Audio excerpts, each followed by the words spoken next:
विचार शुद्ध होने चाहिए, व्यवहार शुद्ध होना चाहिए।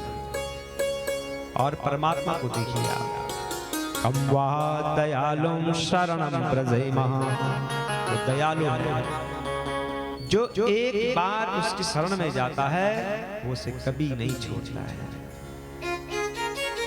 राजा परीक्षित ने कहा कि प्रभु आप शांत न रहें, आप मुझे भगवान की बाल लीलाओं को सुनाते रहिए, मैं सुनना चाहता हूं। तो श्री सुखदेव जी कहते हैं, परीक्षित एक दिन भगवान ने करवट बदला तो मां ने उत्सव प्रारंभ कर दिया। जैसे ही करवट बदला, उत्सव हो रहा है, अभिषेक हो रहा है, और फिर मां भगवान को पालने के इसमें एक छकड़ा होता है, लकड़ी की गाड़ी, उसके नीचे सुला देते हैं।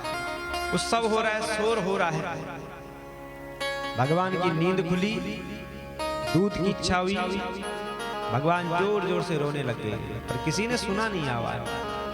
और भगवान ने अपने छोटे छोटे पांव जैसे ऊपर किए तो उस छकड़े पर पांव का स्पर्श होता है तो हवा में उड़ जाता है, उसमें रखा हुआ दूध, दही, मक्खन सब बिखर जाता है। सभी लोगों ने देखा कि इतना छोटा बच्चा और इतने विशाल छकड़े पर जो है कि कैसे पांव मार दिया, क्यों किया भगवान ने ऐसा, क्या आवश्यकता पड़ी भगवान को ऐसा करने की। हिरण्याक्ष का पुत्र जिसका नाम उत्कच था, इसने यात्रा करते समय लोमस ऋषि के आश्रम के सारे वृक्षों को तोड़ डाला था, तो साप दे दिया था तो देह रहित हो जाएगा। वह रो पड़ा कि ऐसा साप मत दीजिए मुझे। तो लोमस ऋषि कहते हैं कि द्वापर में भगवान के स्पर्श से ये देह तेरी मुक्त हो जाएगी। तो आज उसने देखा कि बहुत अच्छा समय है, तो वहीं आकर के छिप गया। जैसे भगवान का स्पर्श हुआ, उसका वह जो देह थी वो शांत हो जाती है, उस श्राप से मुक्त हो जाता है। नंद बाबा विद्वान ब्राह्मणों को बुलाते हैं, सामवेद, ऋग्वेद, यजुर्वेद के मंत्रों के द्वारा पवित्र औषधि जल में डाल करके और फिर भगवान का अभिषेक करते हैं। एक दिन माँ यशोदा भगवान को दूध पिला रही थी, भगवान ने अपना भार बढ़ा दिया, इतने भारी हो गए कि माँ सहन नहीं कर पाई और माँ ने वही धरती में रख दी भगवान को और अन्य कार्यों में लग गई। उसी समय आया तृणावृत, दैत्यो नामना तृणावृता कंसभृत्या प्रणोदिता चक्रवात स्वरूपेण जहारासीन मर्भका। ये हवा के रूप में आया, पवंडर के रूप में तृणावृत भगवान को उठाया, ले गया अंतरिक्ष में, भगवान ने अपना भार बढ़ा दिया। इतने भारी लग रहे हैं कि तृणावृत सोच रहा है कि ये नीलगिरी की चट्टान है। भगवान ने छोटे छोटे हाथों से तृणावृत के गले को पकड़ लिया, वहीं उसके प्राण पखेरु उड़ जाते हैं और सीधे भगवान के साथ वो गोकुल में गिर पड़ता है। गुरु नारायण भगवान की जय। ये कौन था? पांडु देश में सहस्राक्ष नाम के राजा एक दिन नर्मदा के तट पर अपनी रानियों के साथ विहार कर रहे थे। दुर्वासा ऋषि को प्रणाम नहीं किया, उन्होंने शाप दे दिया कि जा तू राक्षस बन जाएगा। और आज यही राक्षस भगवान के स्पर्श होने से ये भी उस योनि से मुक्त हो जाता है। ये क्या है? सबसे पहले आई थी पूतना। पूतना है अपवित्रता, और तृणावृत क्या है? घमंड, अभिमान। और दोनों ही भगवान के भजन में सबसे बड़ी व्यवधान है। अपवित्रता होगी तो भजन नहीं हो पाएगा, घमंड अहंकार होगा तो वहां भी भजन नहीं हो पाएगा। तो सबसे पहले इन दोनों को हटाना पड़ेगा। जब ये हट जाएंगे तब जाकर के ही भगवान का भजन हो सकता है। एक दिन माँ ने देखा कि मैं दूध पिलाती हूँ फिर भी तृप्ति नहीं हो रही है, कितना दूध पीता है। और भोजन में अगर बच्चे के साथ ज्यादा प्रेम कर दिया तो अपच हो जाएगा, स्वास्थ्य बिगड़ जाएगा। उसी समय जैसे ही माँ यशोदा भगवान के माथे को चूमने के लिए आगे बढ़ती हैं तो भगवान को जमाई आई। जैसे जमाई आती है, भगवान ने मुंह खोला तो माँ ने मुंह के भीतर ही विश्व का दर्शन कर दिया। आश्चर्यचकित हो गई, अरे इसके मुंह में क्या है? सारे विश्व का दर्शन। तो भगवान कहते हैं, विश्वम विभासि पयसोस्तन केवलो हमस्मर्दर्शी हरिणा किम विश्वमाश्य। हे मां, आपका दूध केवल मैं ही नहीं पी रहा हूं, मेरे साथ सारा विश्व इस दूध को पी रहा है। इसलिए भगवान को कहते हैं विश्वंभर। बोलो विश्वंभर भगवान की जय। कैसी कैसी लीलाएं करते हैं भगवान।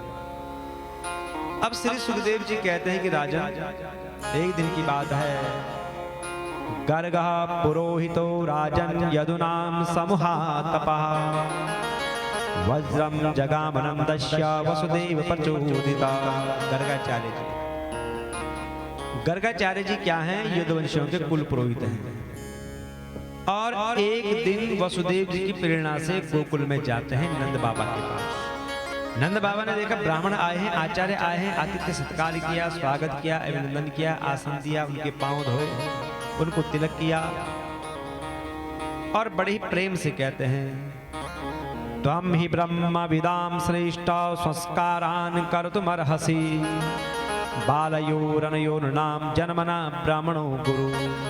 हे प्रभु, आप ब्रह्मवेताओं में श्रेष्ठ हैं और वैसे भी ब्राह्मण जन्म से ही मनुष्य का गुरु होता है।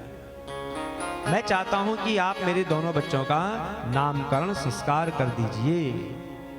गर्गाचार्य जी ने कहा धीरे बोलो, नामकरण संस्कार नहीं कर सकता हूं मैं। नंद जी ने कहा क्यों नहीं कर सकते हो? तो गर्गाचार्य जी कहते हैं यदो नाम महाचार्य ख्यातश्च भुवि सर्वथा सुतम मया संस्कृतम ते मन्यते देवकी सुतम। मैं तुम्हारे बच्चों का नामकरण संस्कार नहीं कर सकता हूं क्योंकि मैं यदुवंशियों का कुल पुरोहित हूं। सबको पता चल जाएगा कि ये देवकी के पुत्र हैं। कंस ढूंढ रहा है। अरे बच्चे सुरक्षित रहेंगे, जीवित रहेंगे तो संस्कार आगे भी हो सकते हैं। नंद जी ने कहा बिल्कुल नहीं आचार्य जी, संस्कारहीन पीढ़ी कभी भी आगे नहीं बढ़ सकती है। ये कह रहे हैं ब्राह्मण देवता कि जिन बच्चों का संस्कार नहीं होता है वे बच्चे आगे नहीं बढ़ते हैं। और आजकल हम भी यही कर रहे हैं, नहीं कर रहे हैं? जन्मदिन तो सभी पूछते होंगे बच्चों का, पूछते हैं ना, बेटा हो या बेटी हो, वर्ष फल तो सभी लगाते होंगे, बेटियाओं का भी लगाते होंगे, है ना? बहुत अच्छी बात, लगाना चाहिए। पर क्या करें, आजकल जन्मदिन को ही नहीं पूछ रहा है। आजकल क्या पूछ रहे हैं? केक दिन, केक, सबको केक काटना है। जन्मदिन थोड़ी मनाया जा रहा है। जन्मदिन है और वहां चाकू चल रहा है, पहले ही हथियार चलने लगे हैं, तो क्या जन्मदिन मनाओगे? कहां जा रहे हैं हम लोग? क्या संस्कृति है हमारी? ये संस्कृति है कि हम जन्मदिन के दिन जो है कि पहले ही हाथ में चाकू पकड़ा दे बच्चे को, तो तब वो बच्चा फिर चाकू पकड़ने की आदत पड़ गई उसको, तब बुढ़ापे तक चाकू ही घुमा रहा है। अच्छी बात है, केक काटिए, मना नहीं है, पर देखो सबसे पहले अपने कुल पुरोहित जी को बुलाओ। जो भी आपके शहर में, गांव में, नगर में ब्राह्मण देवता हैं उनको बुलाइए, वर्ष फल लगवाओ। उसके बाद पंचांग पूजन होता है, भगवती षष्ठी देवी का पूजन होता है, और उसमें विशेषता क्या है, क्या बनती है उस दिन? पकौड़ी, है ना? काहे की बनती है? उड़द की दाल की, पर वही बनाएगा जिसको आती होगी। आजकल तो सॉल्ट, आलू के पकोड़े या पनीर के पकोड़े, लेकिन जन्मदिन में काली दाल की पकौड़ी बनती है। ये क्या है?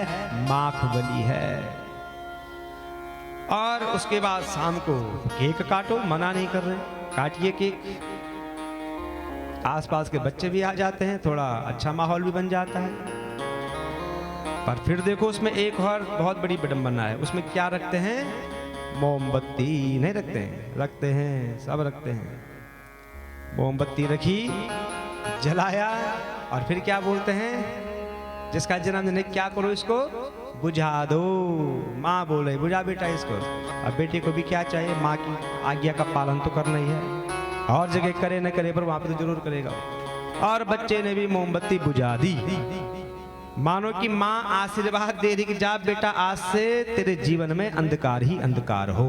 बस ये कर रही है आज की माँ अपने बच्चों के साथ। मत करो ये। केक काटो, पर आज भगवान के सामने संकल्प लो कि हम केक काटेंगे, मना नहीं कर रहे हैं, व्यापार है, व्यापार बढ़ना चाहिए। सब जो है कि यहाँ जो कमाने के लिए आए हैं बहुत अच्छी बात है, पर उस केक में कोई भी मोमबत्ती नहीं लगाएगा। क्या करना है? दिए जलाओ केक के चारों ओर, 1 3 5 7 जितने 9 दिए जलाओ और उनको जलता हुआ रहने दो, फिर केक काटो, फिर देखो कितना आनंद आता है। तो श्री गर्गाचार्य जी कहते हैं कि अरे बच्चे सुरक्षित रहेंगे। नंद जी ने कहा बिल्कुल नहीं, संस्कार करना है, आप चिंता न करें, हम एकांत में जाएंगे, गौशाला में जाएंगे और वहीं दोनों बच्चों का नामकरण संस्कार करेंगे। गर्ग जी ने कहा ठीक है, जैसी तुम्हारी इच्छा। गए, सुंदर स्वस्ति वाचन किया और दोनों बच्चों का नामकरण संस्कार कर देते हैं। नंद जी ने कहा नाम बताओ, क्या रखा है आपने नाम? तो श्री गर्गाचार्य जी कहते हैं अयम ही रोहिणी पुत्रो रमयन सुहृदो गुणे आख्यास्ते रामेति बलादिक्यात् बलम विदु।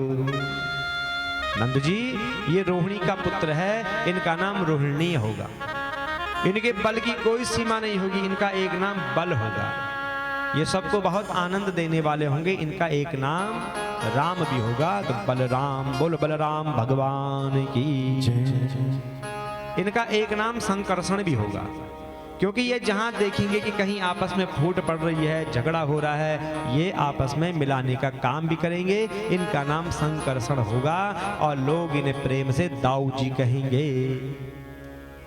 अब नंद जी ने कहा कि छोटे वाले का नाम बताओ, छोटे का नाम क्या रखा है?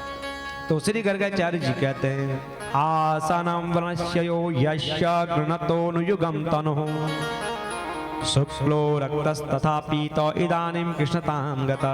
नंद जी ये जो छोटा सा ये सांवला सा है ना, ये प्रत्येक युग में रंग बदलता रहता है। कर्म स्व पिछले युग में सफेद लाल पीला रंग स्वीकार किया था, अब की बार ना जाने काला रंग क्या पसंद आ गया। काला रंग लेकर के आया है तो नाम है श्री कृष्ण। बोलो श्री कृष्ण चंद्र भगवान की।